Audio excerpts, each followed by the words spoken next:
Good afternoon, Mr. Hey, Jeff, Secretary. how are you, Jeffrey? Good I'm to see okay. you. I'm okay. Good afternoon to everyone. I'm just gonna jump right in. Before we talk about, before I raise some of the easy questions concerning the future of the Middle East, I wanted to ask you about some events of the previous few days. President-elect Trump has made some diplomatic innovations on the Pakistan front, on the Taiwan front, on the Philippines front in the last 100 hours or so. And so I wanted to ask you, I'm simply stating truth.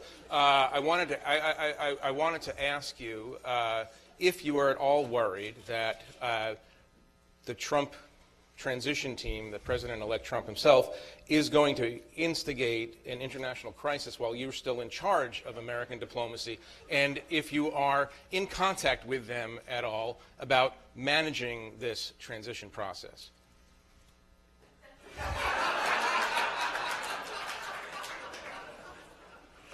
Thank you, Jeff. Thank you very much. Inquiring minds want to know. I know, but I don't want to disappoint you. But I'm really consciously working to stay 1,000 miles away from the Trump transition and the process. I think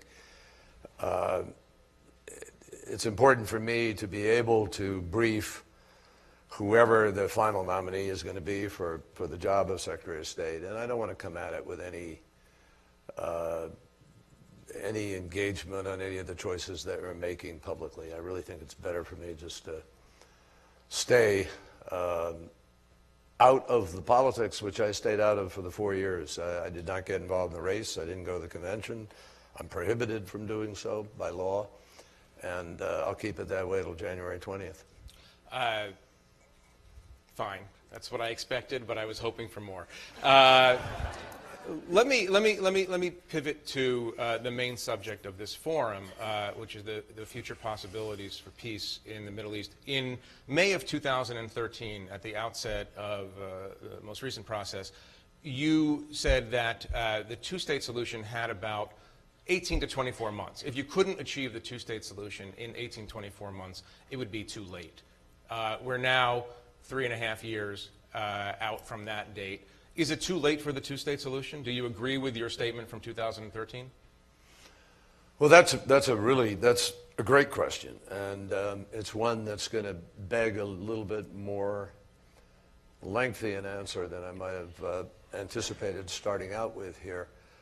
But can I begin just by saying thank you to all of you, to Chaim and Cheryl. Thank you very much for your incredibly generous efforts and for your public citizenship through this enterprise of the Sabah Forum.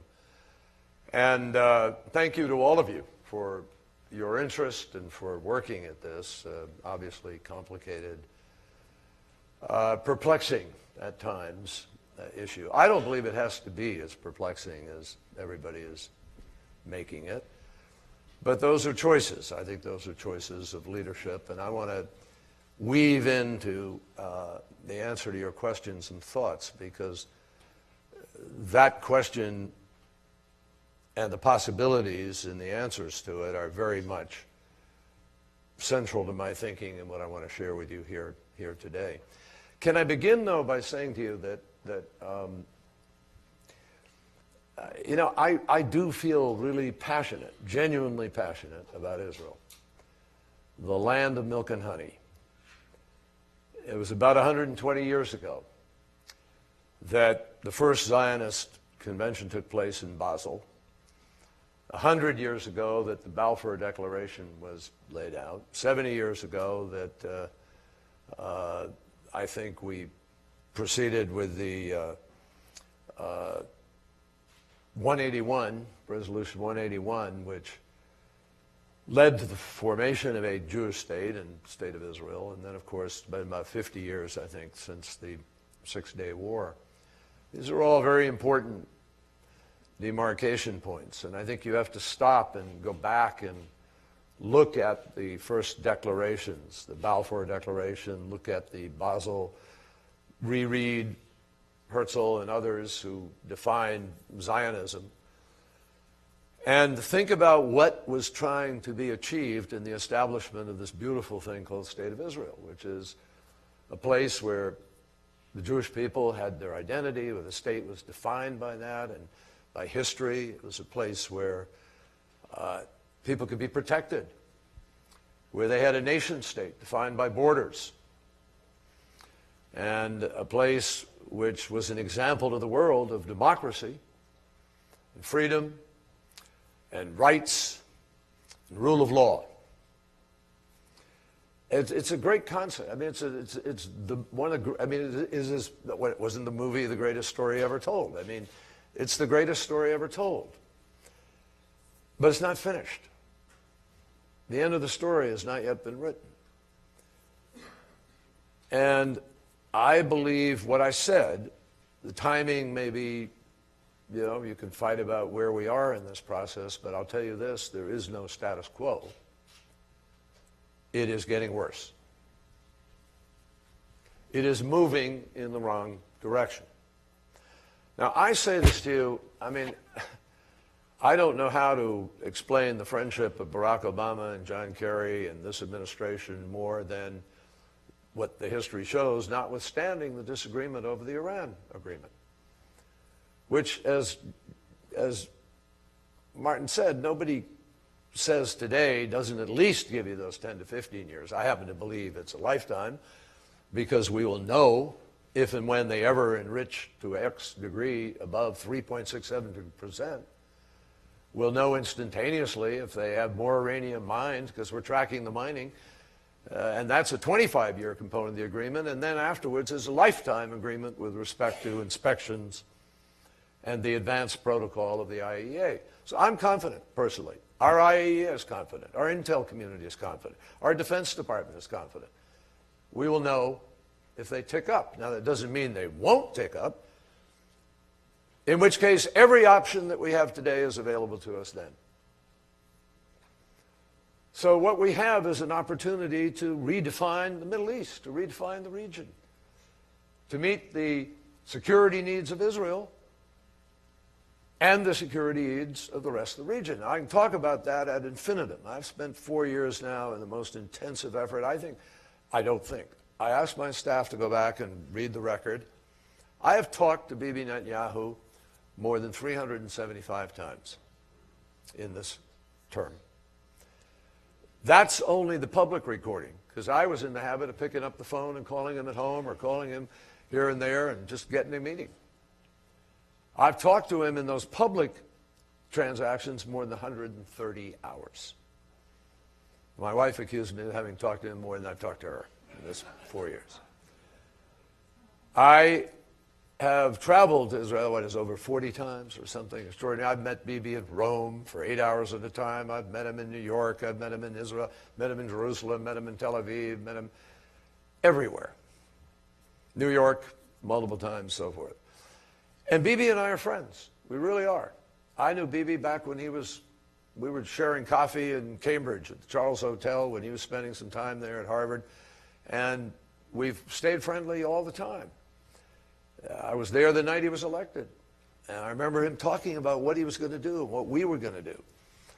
And I remember him once saying to me, you know, if you're ever in a position of responsibility, you and I could really work together. We'd get something done, when we sat in Cambridge. And I looked forward to doing that. But here we are now in a situation, folks, where I speak as this unapologetic friend of Israel.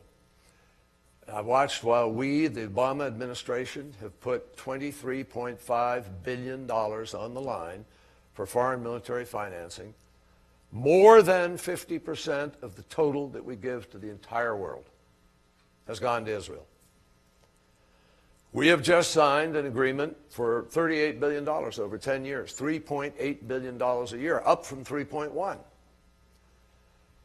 And we have never, ever shied away from vetoing a resolution or standing up against an unfair and biased resolution at the UN, at the Human Rights Council, at UNESCO, you name it. And we, and many times, my friends, alone, the only nation in the world that stood by Israel. We were there. Now, I say all of this to you because I want you to understand. I want to be very clear about my passion for this dream, for the entity, for the democracy, for the example, for the beauty of what Israel was designed to be and should represent to the world, and what everybody hopes it is and will be on any given day. But here, you know, I have to tell you the truth. I have to share with you facts and describe to you why I am concerned. I come to you as somebody who is concerned for the safety and security of the state of Israel, for the long-term ability of Israel to be able to be what it has dreamt of being and what the people of Israel, I believe, want it to be. And I'm here as somebody defending Israel's need for security, and there are any number of ways I believe we can do that. We can talk about it later. But let me just point out to you a few things. The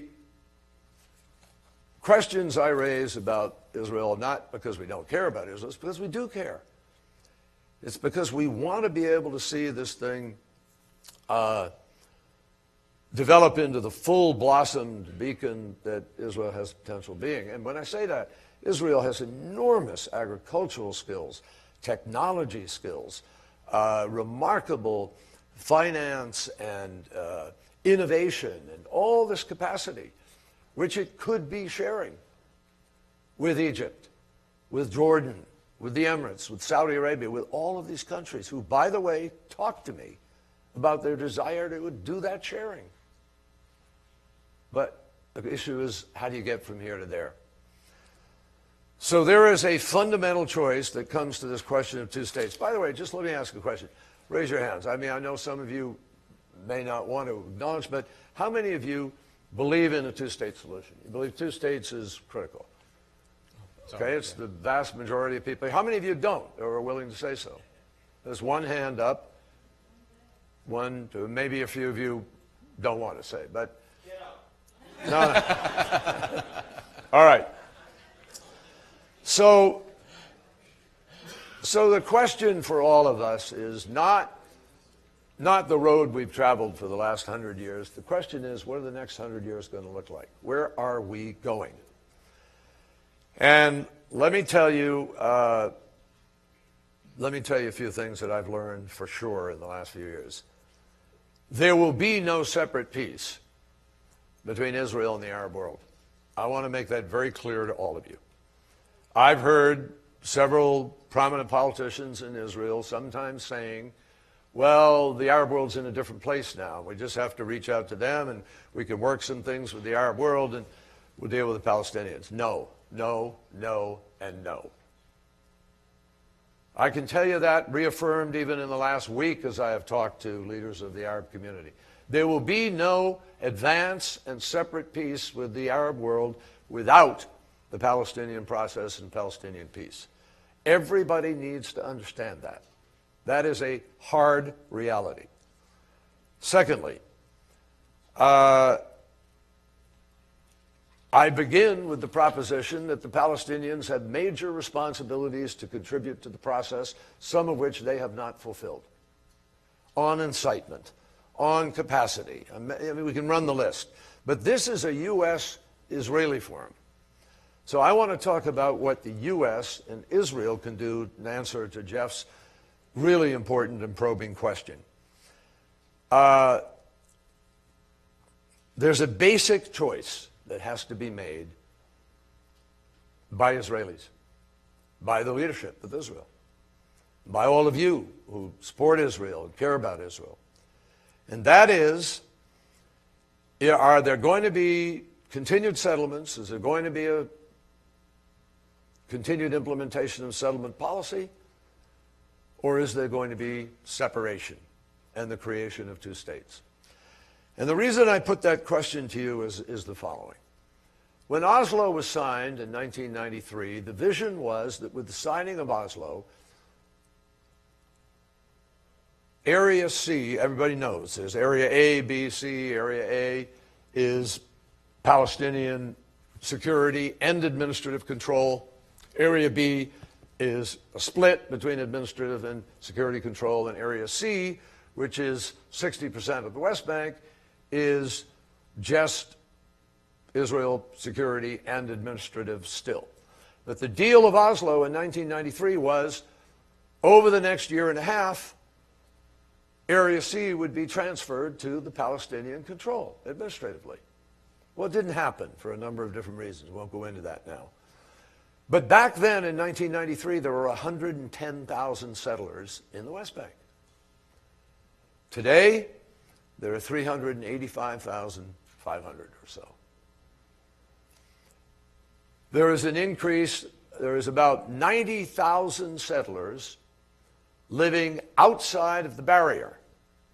And the barrier, I want to remind everybody here, was established by Israel. That's a line that was drawn by Israel. Not necessarily a border, but it's a line. It's a reflection of a security line.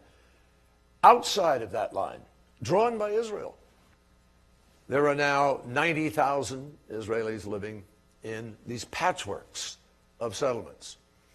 There are 129 settlements. There are about 100 outposts. And outposts, as you all know, are illegal.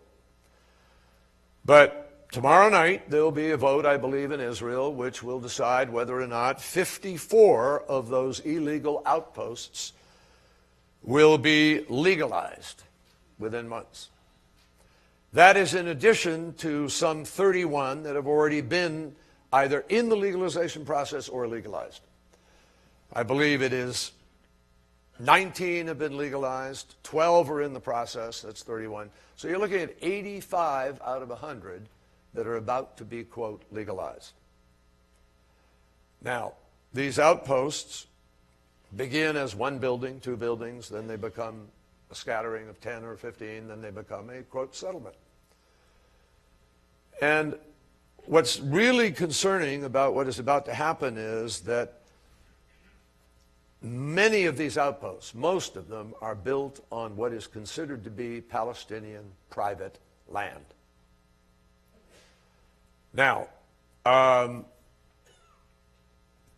since Obama became president, the population outside of the barrier in the West Bank has increased by 20,000 people. Now, leaders, again, in Israel, certain leaders are fond of saying, well, the settlements aren't the reason and the cause for the crisis. No, they're not. I'm not pretending they are. I'm not here to tell you that the settlements are the reason for the conflict. No, they're not. No, they're not. But I also cannot accept the notion that they don't affect the peace process, that they aren't a barrier to the capacity to have peace. And I'll tell you why I know that. Because the left in Israel is telling everybody they are a barrier to peace, and the right that supports it openly supports it because they don't want peace. They believe it's the greater Israel. They are pursuing a policy of greater Judea-Samaria, building out into the West Bank because they believe it belongs to them. And they wanted to block the peace, because they want those places to belong to Israel. That's the history of the settler movement, my friends. So all I can say to you is here that out of the mouths of ministers in the current government have come profoundly disturbing statements publicly. To wit, Naftali Bennett said a few days ago, weeks ago, this represents the end of the era of the two-state solution. And more than 50% of the ministers in the current government have publicly stated they are opposed to a Palestinian state and there will be no Palestinian state. So this is the predicament. This is where we find ourselves. Let me ask you this. I was once talking to Lindsey Graham about you, and he said the thing about John Kerry you have to know is if you burn his house down and shoot his dog, he'll put you down as undecided.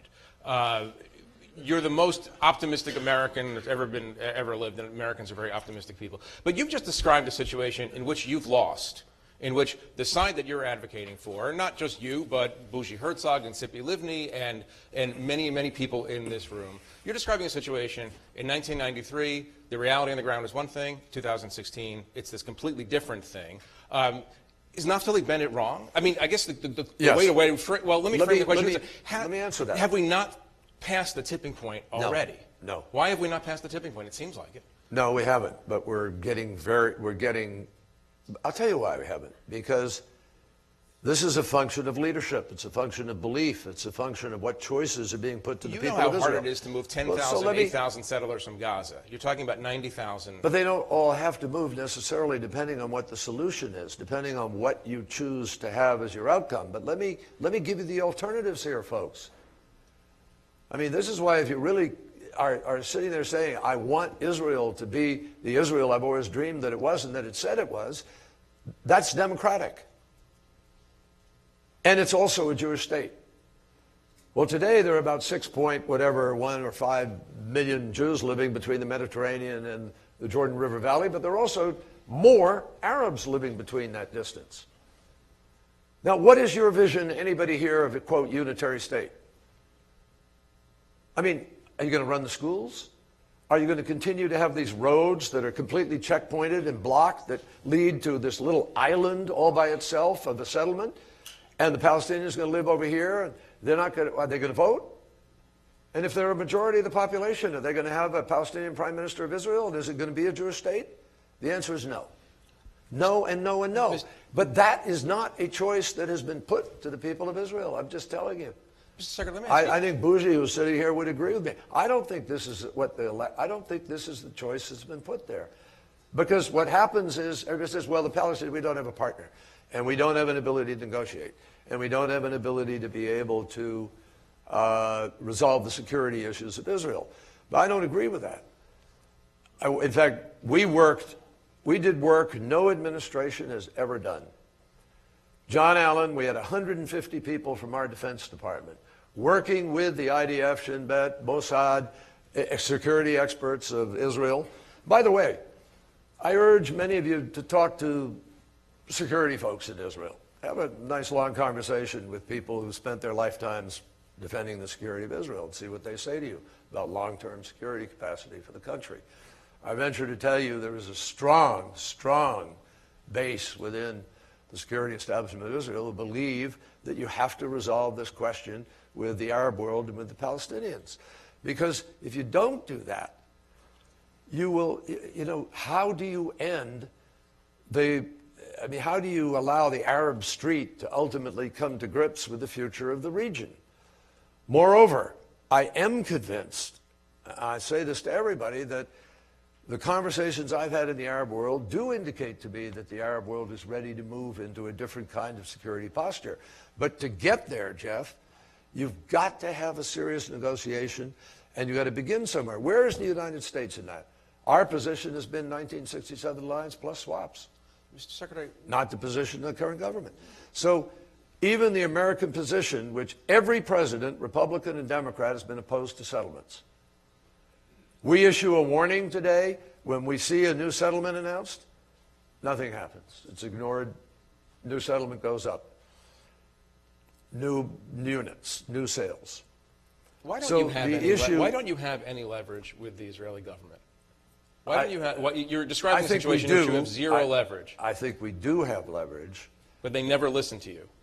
No, they don't. They haven't listened on settlements. That's correct.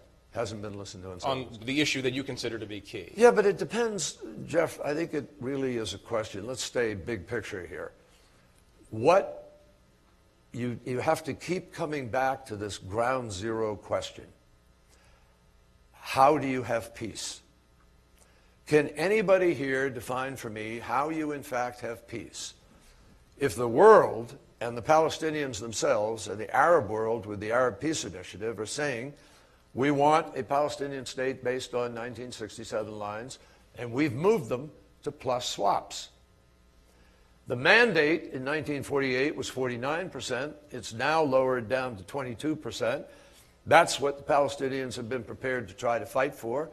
And I remember Shimon Peres, the wonderfully eloquent, incredibly gifted and committed Shimon Peres, saying to me as recently as 2 months before he passed away, I think 22% is fair, and that's enough. We can't ask for more. So the question is, how do you resolve with the Palestinians their aspirations? How do you get the Arab world to make this peace? How do you actually make people secure from scissor attacks and car drive-by killings? How do you do that? I'm just trying to be really practical, folks. I think you have to do that by negotiating, ultimately, by reaching an accommodation that meets the needs of the parties. Now, I think that's a function of leadership. Begin, Rabin, different people, Sharon, have all had different visions of how they might move at some point in time to try to do that.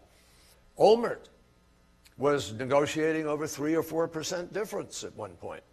Barak, similarly, negotiating over 3 or 4% difference.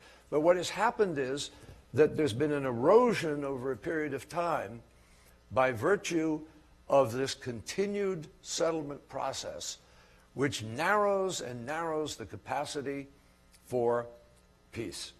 Now, let me add a flavor to this. While those 20,000 additional Israelis had moved into the West Bank, outside of the barrier, there has simultaneously been a process of demolitions of Palestinian homes. And there are currently about 11,000 demolition orders for Palestinian homes through the West Bank. Now, I don't know if you know this, but in the West Bank, as I said, 60% of the West Bank is Area C. Under Oslo, supposed to be turned over to the administrative control of the Palestinians. But effectively, 70% of that 60% is exclusively reserved by the State of Israel. And it fits into a combination of 6 regional boundaries and a bunch of municipal boundaries that extend well outside of the settlement housing itself, so that jurisdictionally, the Palestinians can't build anything. In 2014 and 2015, ladies and gentlemen, there was 1 permit issued to the Palestinians to build in Area C. So tell me, how does this work? How do you have a one state that is going to be Jewish and democratic and resolve the issue of Israel's security? Secretary, let me step back just for 1 minute and ask you a very, very basic question, which is, why does this even matter from an American national security perspective? You have a situation in which half of the Middle East is disintegrating. You have a cataclysm in Syria, near cataclysm in Iraq, Yemen, Libya as failed states, Sunni Shia arguments that are vicious and violent. No one believes that the settlements, or no one believes that the Israel-Palestine conflict is at the root of the Middle East's problems anymore. So the question to you is, was it worth, in retrospect, spending 130 hours in conversation with Prime Minister Netanyahu? From an American national security perspective, couldn't your time have been spent on some of the more pressing, violent conflicts of the moment? Well, I think everybody will tell you that I've spent a lot more than 130 hours on those other issues. But go to this question of why does this still matter from an American national security perspective? Because it's about our security and it's about Israel's security, and Israel's our ally and our friend, and if you care about Israel, you care about peace. And you cannot have peace. You cannot protect Israel, ultimately, folks, unless you can find a way to peace. I mean, it defies the imagination that you are going to have a Jewish state with a unitary state. And if you're not going to have a unitary state, what shape is the peace of the 2 states? Well, lots of presidents and lots of prime ministers and lots of secretaries of state have laid out visions of that. 1967 lines plus swaps, resolving the refugee. I mean, there are different things that constitute that resolution. But if you don't put those choices on the table, and now you have to rebuild trust. I understand. I am not naive about this. There is an absence of trust on both sides. Everybody mistrusts each other. But I'll tell you this fits into the entire issue of how you are going to calm down the Middle East, of how you are going to ultimately build a society that makes the transition through this clash of modernity with tribalism, sectarianism, and radical religious extremism. And that's what we're seeing in these other places. But I'm seeing transition there too. Let me describe that to you for a minute. In Libya, I've been working exceedingly hard with the Emiratis, with the Egyptians, to try to get the GNA and General Haftar and the Tobruk group to come together in a unified government. We've had a series of meetings even in the last weeks. We're working this right up until the end with a view to strengthening the governance of Libya, and we have been able, even while we're doing that, to take on Daesh, ISIL, and to really defeat Daesh in Sirte, and to begin to put the extremists in Libya on notice that they're not the future.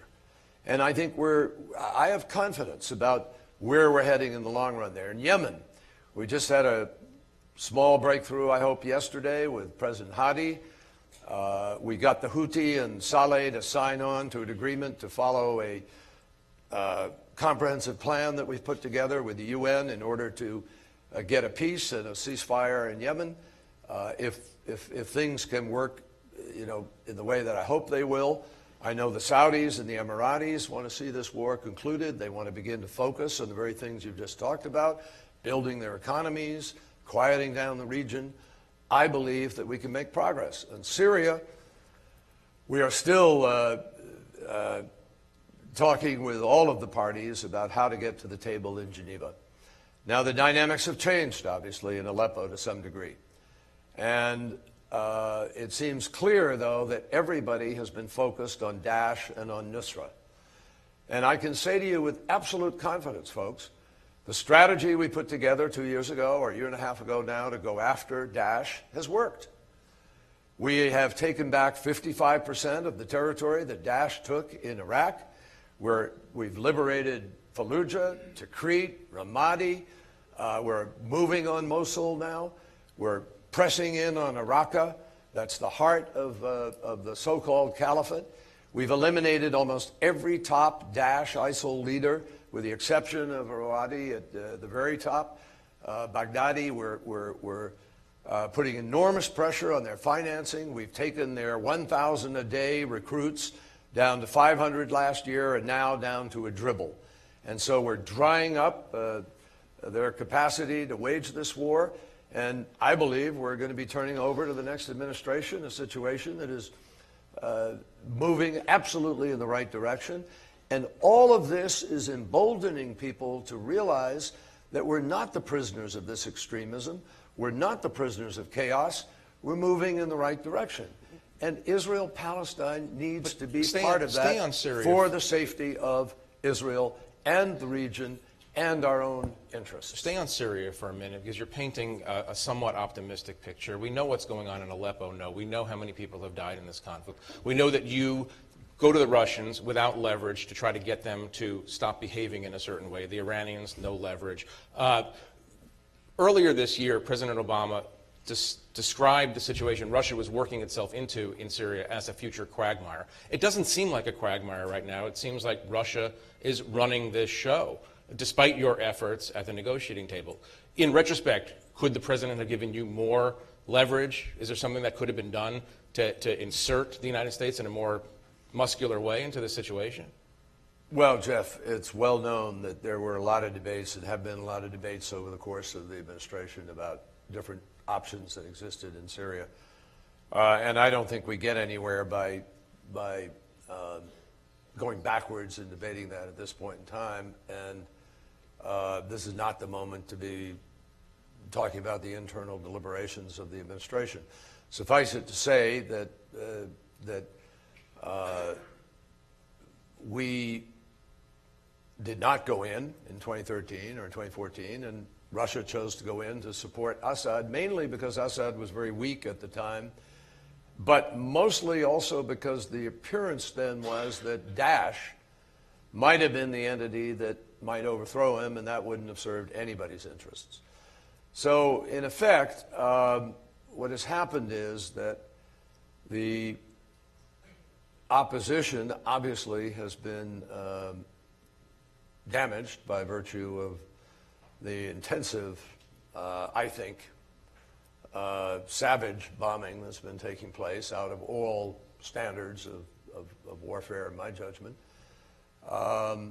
And the result is that, yes, a heavy price has been paid by the people of Syria, but mostly also by the opposition and by Nusra. We have been united in our efforts against Daesh, and Nusra recently, we've had some meeting of the minds about how to try to deal with that, but we haven't been able to yet finalize an agreement which would save Aleppo and provide a ceasefire. We're still talking about it. We're still in conversations. It is still possible that we could achieve an understanding. Now, what is the resolution that we have pursued with respect to Syria? It's a diplomatic solution.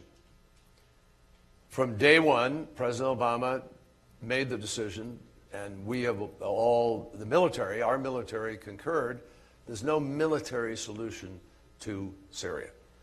Even if Russia succeeds in driving the opposition out of Aleppo, even if Aleppo is finished as a contested strategic goal for any party in this war does not end.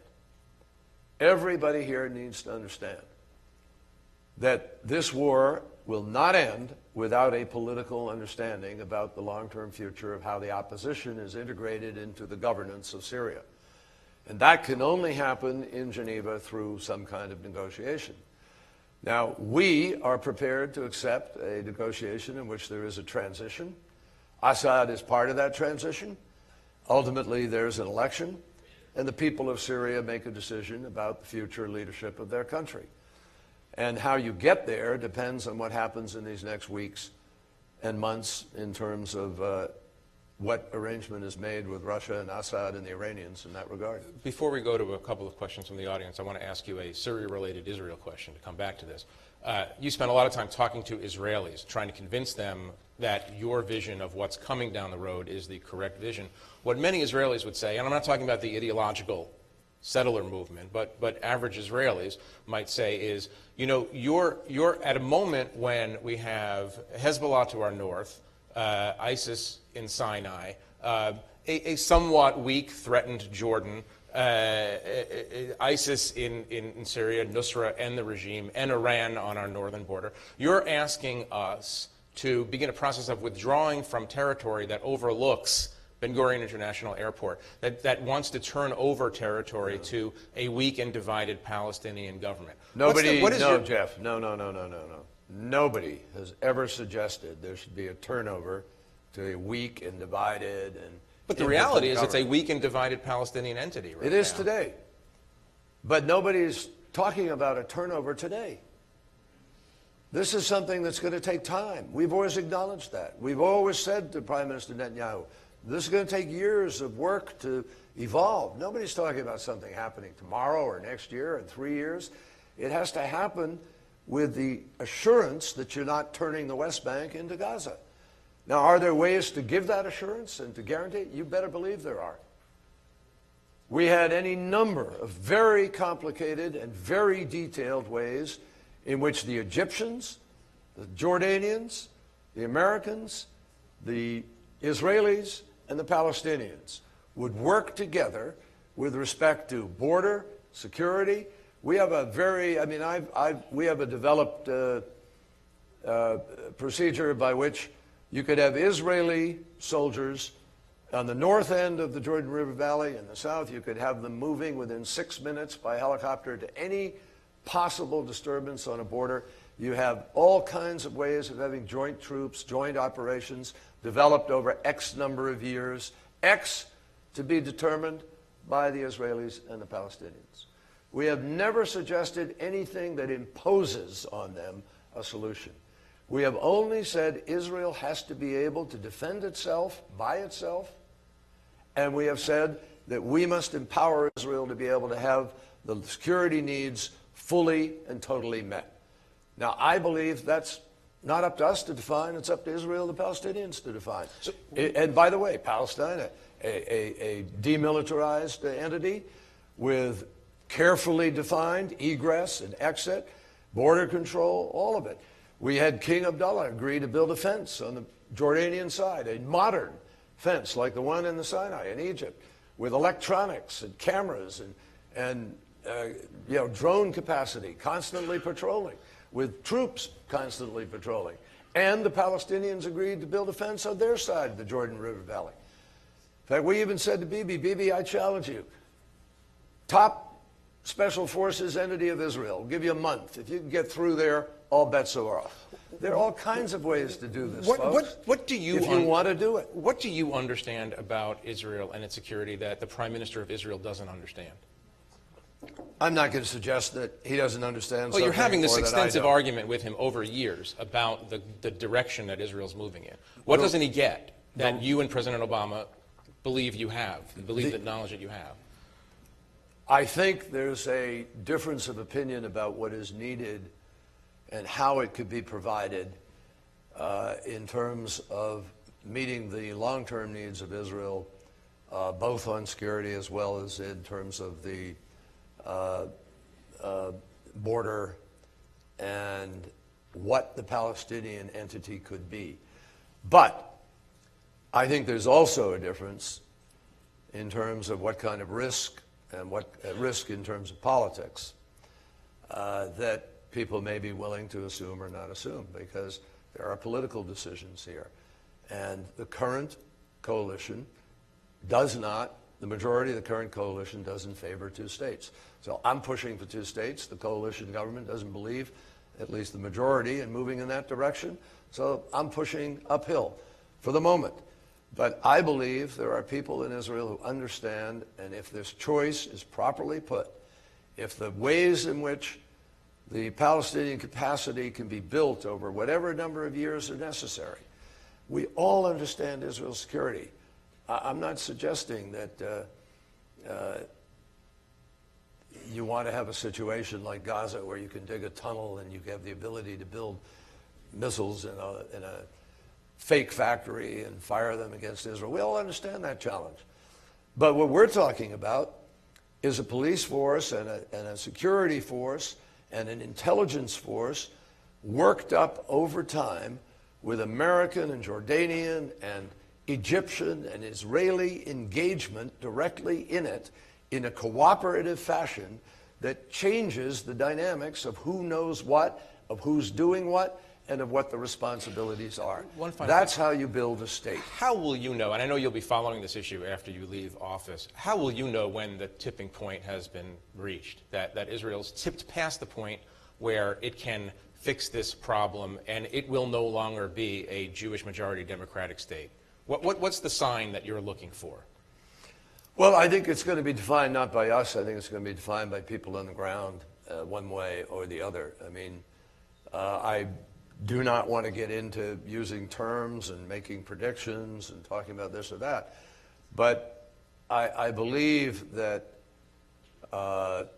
if you cannot answer the question of how you empower people who don't have full rights and how you will empower them and preserve the Jewish state and the democracy, if you can't answer that question, it's going to be self-evident at some point when things are going to happen. Now, we are, for the moment, we have a leader of a not perfect entity, the Fatah, who is committed to nonviolence. But nobody knows what happens down the road. Nobody knows what the diminishment of the status quo on a continued basis will produce. And so, again, if history is any indicator, I mean, the past is prologue to the future. And we all know George Santayana's famous statement, you know, those who don't learn the history lessons of the past are doomed to repeat them, that if we don't move on this challenge, I mean, there's a reason so many presidents have grappled with two states. There's a reason that prime ministers have put themselves at great risk, even to the point of what Prime Minister Rabin did to put himself on line for peace. There's a reason they've all chased that. And I believe that what's been happening is there's been a slow erosion of that commitment to that goal. And there's been less debate in the country about it. And a sort of indifference to what is developing on the ground. And I know sometimes there's a proclivity to kill the messenger. I know that, previously when I've misused a word or said one thing or another, some pretty tough things have been said. But I'm a friend. America is a friend. We're the best friend Israel has, and we will remain a friend of Israel. But we need to see a genuine effort to provide answers to these questions, and we need to see a genuine effort to try to move towards a resolution of something that has been there since the State of Israel was created. And I think it's critical that we get there. I want to call on Chaim, if you could bring a mic over. Me? You, Chaim. The other Chaim. Oh, the other Chaim. The other Chaim. Chaim Moshe. Chaim Moshe. Who should the government of Israel negotiate with? I think, as I said, the Palestinian entity is not a perfect entity at this moment in time, but I am convinced that if the basis of negotiations is 1967 plus swaps, with a fair understanding quietly of other components of the parameters that would be negotiated, there could be a negotiation. I have no doubt about that. And I think it could be a different kind of negotiation from any that's taken place in the past, because I believe the Arab world, from all the conversations I've had, is prepared to move to a different place. Andrea Mitchell over here, if you could, in the front row. Thank you. Thank you very much. Mr. Secretary, Prime Minister Netanyahu told this forum today that settlements are not the issue, that recognition of a Jewish state's right to exist is the issue.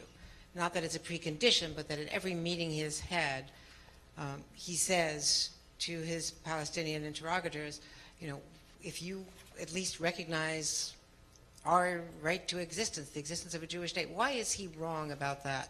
And also following up on Jeff's opening question, without you getting into the politics of the matter, the career diplomats who are your team are wondering why their advice is not being sought in these opening conversations that are being had, whether they're courtesy, quote unquote, or not, whether there is some value in the decades of experience of diplomacy before these conversations take place, without reference to any particular conversations, because I know you don't want to discuss Right. that. If you could just discuss, for the people let me who have discuss both of followed those. you, what is the value of diplomacy?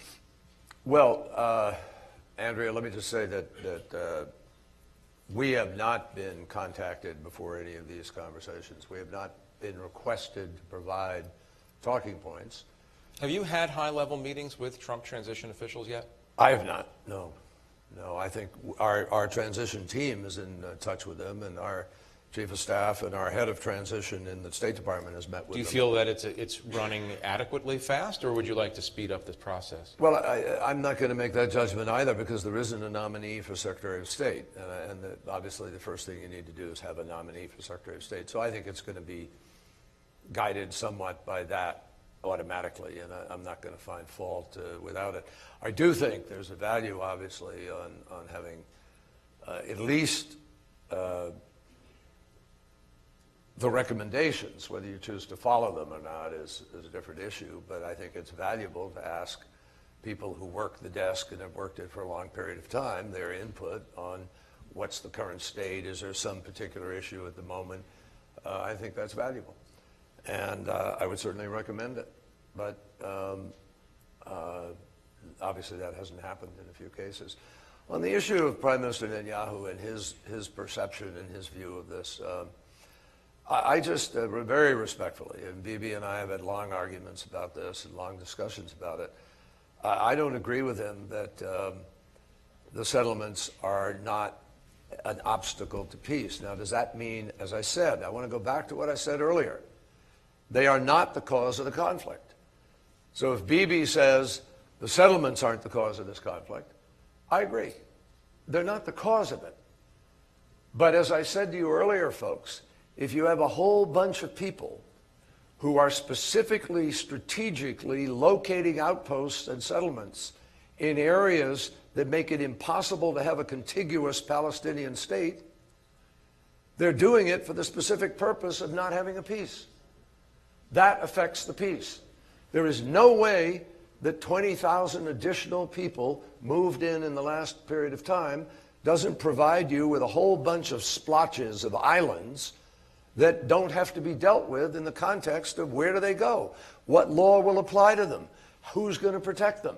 Where will they go to school? Who's responsible for the services? That greatly complicates the whole topic of peace. So let's not kid each other here. You can't just wipe it away by saying it doesn't have an impact. It has an impact. Now, how you resolve it will depend on a negotiation. If you don't have a negotiation, it's obviously not going to get resolved. But then the intensity grows. There have been increasing numbers. If I showed you a map, and I have this map that shows all the sectors of where the violence has been in Israel and in the territories, and you will see that it's where the settlements are. That's where most of the violence is. Now, there are other incidences of violences that come into Tel Aviv and into Jerusalem and other places. But there's a huge amount of violence out there, and some of it, as you know, has been settler on Palestinian, Palestinian on settler. So that obviously is having an impact on people's perceptions of peace and on rights. Before I go to our last question from Ilana Diane, I just want to ask you, you have 6 weeks or so left. There's a lot of talk about laying down of new parameters. There's been a lot of talk about laying down new parameters, possibly action in the Security Council.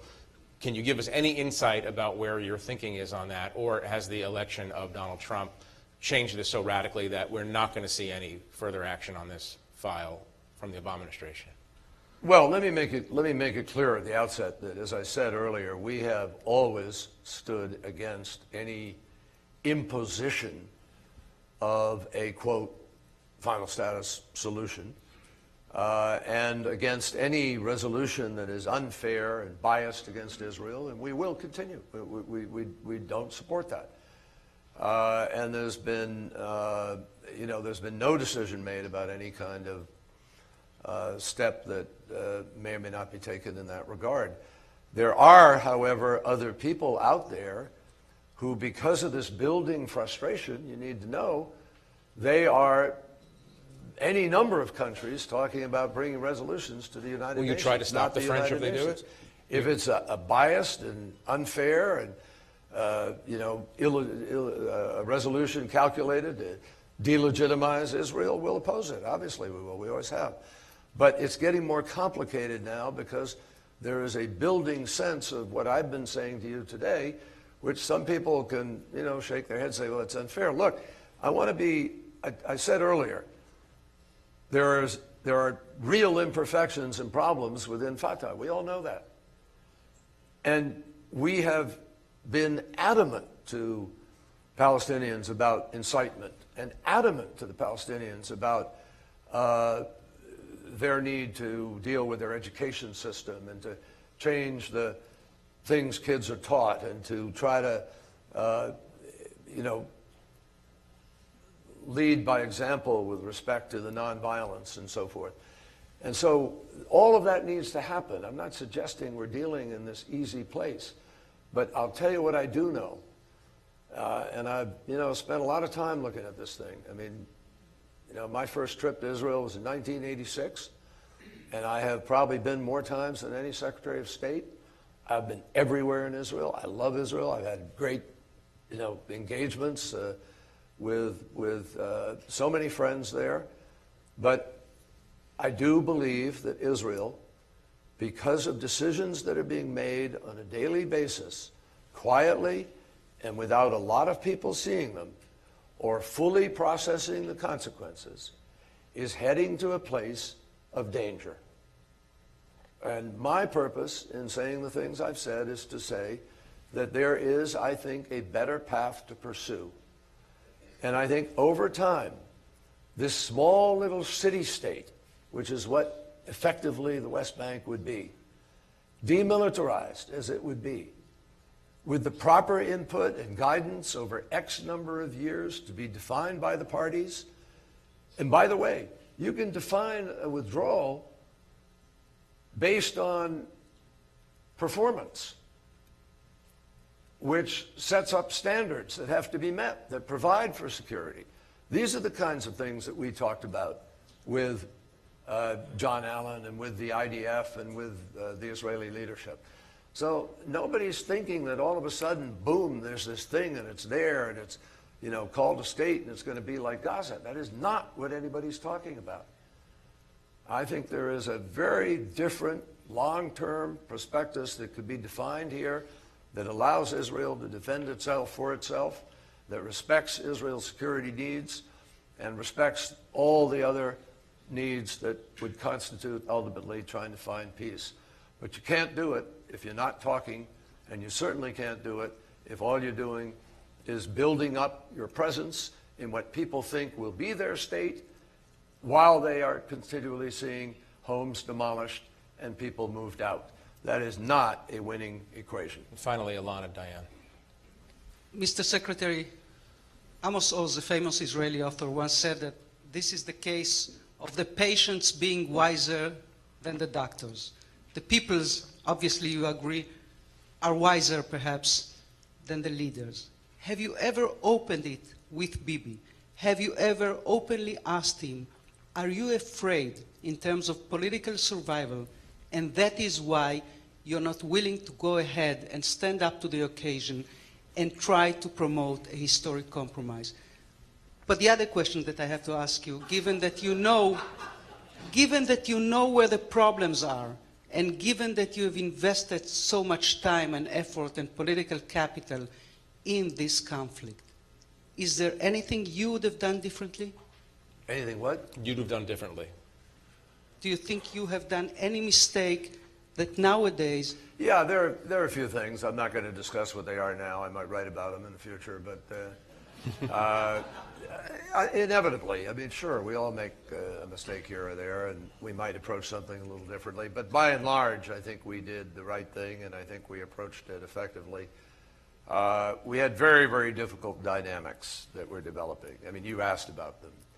Libya, Yemen, Daesh, Egypt, Mubarak. I mean, you know, there's a lot of turmoil, and turmoil is frightening, and it is unsettling, and there's a lot of reason for people to feel, whoa, you know, this is so uncertain that, you know, we get, unfortunately, you know, fear plays as an effective political tool sometimes, and there's been a lot of fear in the way of people being able to feel comfortable moving forward with other kinds of choices. I do believe what I said before. I'm not sitting here pessimistic about the long term in the region, providing, and this is very important, providing we, the United States and the developed world, make the decisions that we need to make to address this foment that exists in South Central Asia, Middle East, North Africa, elsewhere. What you have is an unparalleled